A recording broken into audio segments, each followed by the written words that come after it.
KG and World Sports Day SA, all thanks to Weeks Homes. Over 30 years building, they build with steel and they're now hiring. Also TyrePay, your trusted tyre expert.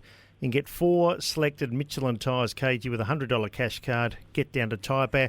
Well, next guest, I must say, is latter half of last year was outstanding. That's exactly what I said to you off air. Now, I don't know whether he suddenly grew in confidence, but there was a change in this man's game, and he was very impressive. Well, it can take a while. And, both Ned McHenry and Chase Jones suffered a bit of criticism in their early stages, but I thought both had outstanding years, and Ned joins us now. Ned, thanks for your time. How are you? Yeah, really well, boys. Thanks so much for having me on. Great to speak with you. KG said your game changed, or is it more of a confidence thing? Certainly the coach had confidence in Matthew Nix. How would you describe the back half of your year?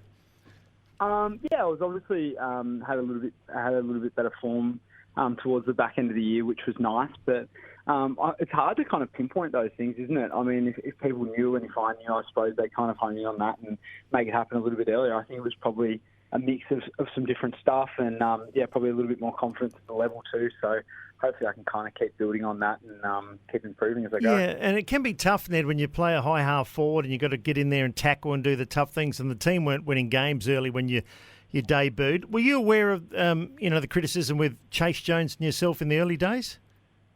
Oh, not really. I think it's really important just to make sure you listen to people and you have a small kind of network of people that you trust and you listen to. Otherwise, external noise can become, pretty hard. There can be a lot of external noise. So I think it's important to trust a small group of people and back them and back their feedback that they're giving you. And that's what I've tried to do over the course of my kind of short career. Ned, where do you see yourself fitting into the side? Because as I said to Wills, and I'll say it to you, the second half, I saw some very impressive performance from you, but where do you see yourself fitting into the side? Best position. The position, yeah.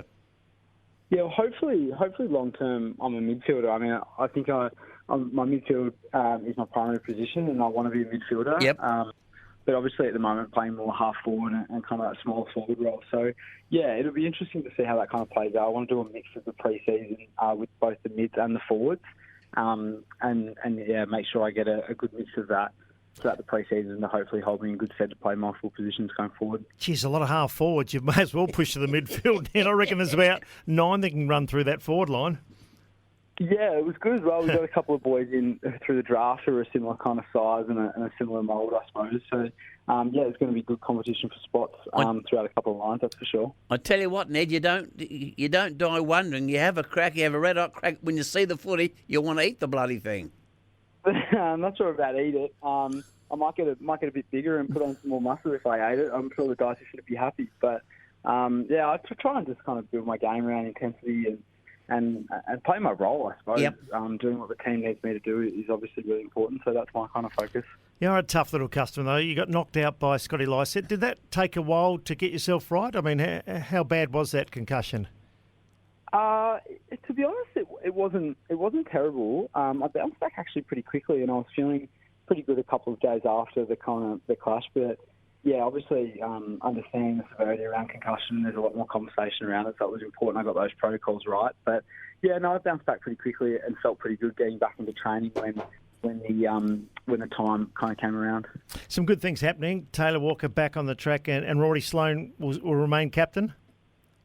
Yeah, that was good news today. That came out that Sloane will be captaining the side next year, which I think is obviously expected and good news. That wasn't much of a surprise to many people. So, we were obviously pleased to get that one through with Sloane, and then Tex again, obviously, back at the club and doing his thing, which is awesome to get Tex back in that space. Now, Ned, what about Darren Burgess? How tough has it been thus far, or was he just easing you into it? Burjo's great. There was obviously a lot of conversation in the media and stuff about Burjo, so he's coming in. I'm sure a lot of the players had a few cheeky thoughts about what the pre-season would entail, but it's been really good so far. Burjo's been great. We've been doing a lot of footy stuff, I think, which is important for us as a group. We need to make sure we touch the footies and get into kind of match-style training as soon as possible. So the sessions have been really, really solid, but good as well. Oh, great stuff. Before we look at this year's draft picks, last year's Braden Cook, Lockie Gallant, Aluki Pedler, how are they going on the track after having a taste of it last year? Yeah, they're all going beautifully, and obviously there's different challenges with being drafted, as I've kind of found out, in terms of injuries and form and all kinds of different things. So they're all kind of working through their roller coaster of what it's like to be drafted and try and pave their own little journey. But all of them are just outstanding characters, and they're really hard trainers too, so I'm sure that'll hold them in good stead. But you can go through all those guys separately and speak for a long time about their strengths and what they bring to the group. So we're really excited about what they can do going into the future. You just give us a bit of a snapshot on Jake Saligo, Josh Rochelle and Zach Taylor. I mean, three very good, very talented kids. Yep. Rochelle looks like he's ready to play. Got a nice build on him. Yeah, Rochelle does, doesn't he? Josh is great. He's already a pretty powerful player. He's got some good strength through his legs and some good penetration with his kicking and speed. So. He's already been a real standout on the track, which has been great. I think the focus of the draft, and not that I'm in the kind of recruiting team or not involved at all, but the way Hamish put it when he introduced them to the playing group was these boys are just really good natural footballers. They understand what it takes to have big impacts on games. They can find the footy. So I think we've got three guys who are, or even more as well, with Mank as well, who came in through the rookie draft. So there's some boys there that just understand the game, and they can obviously build off that through AFL pre-seasons and fitness bases and stuff like that. And Ed, what about the boy from Sydney, Jordan Dawson? They tell me he's got plenty of voice on the track.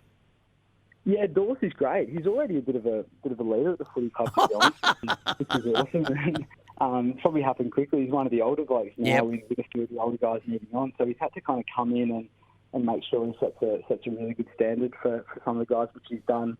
I couldn't speak highly enough of Dorso. He's been absolutely brilliant, and just can't wait to get into some more serious training with him and start to play with him. Just getting back to you, I thought your last couple of games remind me of a very good player in the comp. That's young Zach Butters from Port Adelaide. Yep.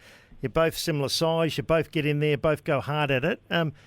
To improve your game, would you like just to get a couple more goals? Because disposal certainly increased in the last 2 or 3 games. Yeah, I mean, clearly kicking goals is something as a forward that's important. And, obviously don't want to hit guys with too many cliches, but I think the priority is certainly playing your role first, and then things like that hopefully come as a good result of good team play. So, again, cautious of not hitting too many cliches, but James Raleigh, who's our forwards coach, he's so big on playing your role and doing what it takes to function really well as a group, and hopefully with that, and then across the whole field, we can have some really good success as a group. Yeah, is your role, when you say that, and Lockie Murphy as well, is that to put enormous pressure on the defence, try and retain the ball in the 50, tackle, do the little 1%ers? Yeah, I mean, certainly there's a large part of our role that includes that. It's getting at opposition and making sure their exits out of their defensive 50 are often under pressure and not easy. So that's something that obviously Murph is really good at, and some other guys as well. I mean, Rowy's good at that in his own way too, and plenty of other guys. So that's a part of the role. But obviously with AFL footy these days, I mean, there's so much game plan and so much structure and stuff throughout the game. So there's a lot to think about, but. Ned, I believe talking about Lockie Murphy, he had an operation on his neck today.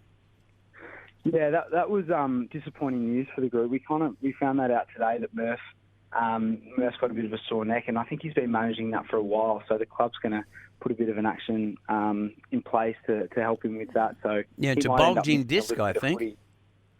Yeah, I'm actually not too sure, to be honest, with the detail of it. I'm obviously not an expert in that space, but I think something in that regard is a bulging disc. So I think he's pretty sore at the moment, and hopefully he can just get that right through whatever means that is. Just in closing, Ned, I can't wait to see you and Chase Jones too next year. Yeah, Chase Jones had a terrific year. He found his spot on the halfback flank. And is it a case of you finally belong? I know it takes a while in any sport to think, gee, I feel like I can really do this now, and you seem to have gained that confidence certainly this year. Yeah, and I appreciate that. I've always certainly felt like I belong at the footy club. I mean, the footy club's been pretty amazing with me in terms of embracing me as a person and supporting me and making that environment feel really, really, really, really good, I suppose, and just at home. So I've certainly always felt like I belong, but in terms of getting my body in a position where I can train regularly and play at the level, that's been really important, and hopefully I can take that to a whole new level and have some really good, strong form next year. Well, mate, you have a great Christmas. Not too much turkey. You've got to get back on the track in the new year. Good luck, Ned. Absolutely. Yeah, you too, boys. Watch out with the turkey as well. Good stuff. I tell you what, he'll play some games in the midfield this year. And I tell you what, I was most impressed with what I saw. Do you agree a little bit of Zach Butters? I do. The way he finished, and Zach's been. That's what I asked the question. He just goes at the ball in the midfield. Well, he's not only going at it; he was getting the ball. Well, he was. That's what I'm saying. He's always gone at the ball. Yeah, I mean, he's a but terrier. He gets the damn thing. He got it, and I think Chase Jones the same. He impressed me last year. This young man. Yeah, good to impress me then when he spoke. Then he did. Spoke very well. Tell you what, Wilds. They're gonna. I know. They're gonna surprise a lot of people. Enormously bullish KG. Ned McHenry there for Lumo SA. Aussie owned with energy plans and great local rewards made for Adelaide.